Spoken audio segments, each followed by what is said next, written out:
Why do we let the lawyers write terms and conditions? Hi folks, I'm going to try hard not to be grumpy about this one. I have a contact who wants to be on this show, so he wanted me to send him one of those links where you can schedule an appointment. That's a perfectly reasonable request. It can be annoying to go back and forth with how about Wednesday and that sort of thing. But when I looked into it, the terms and conditions were absurd.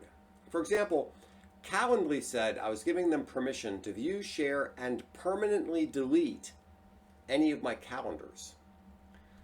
I doubt they would ever do that, but why would I give them permission to do it?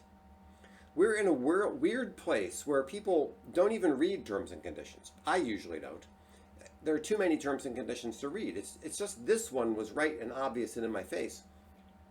I, like most people, just check yes and move on with my life. We have no idea what we're authorizing all these people to do. Now, this raises a couple questions in my mind. First, why do the lawyers have the final say on these things? They're often not bringing any money into the organization. In fact, they're ruining deals with their overzealous protectiveness. The obvious answer is that they're limiting risk. That's one of their functions. And we all know there's a cognitive bias called fear of loss or loss aversion. People are more afraid of loss than they hope for gain. By the way, if you want a primer on cognitive biases, I wrote about them in the latest issue of the Crable letter. I'll provide a link below. Second, where's the check on the lawyers? One of the genius elements of the United States form of government is that we have one branch keeping the other branch from going too far. Who's keeping the lawyers from going too far? Everywhere I've worked, people say legal requires it, and that's the end of the discussion. Why?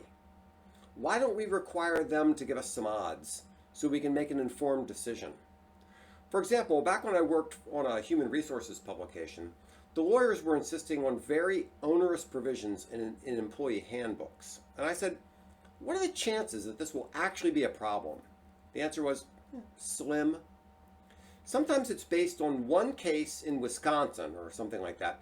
So everybody in the country is being forced by their legal counsel to follow the decision of one judge in some county in Wisconsin. Shouldn't we tell people that? You can't protect against all risks. Not only is it impossible, but it's impractical. So here's my takeaway. Don't cave when legal says they want something. Challenge them on it. Make them justify it. Make them put some numbers around their position. You have to do that all the time. Why shouldn't they? Well, thanks for listening. Please subscribe, like, and share. And if you're curious about me and what I do, please visit crablegroup.com. Thanks so much.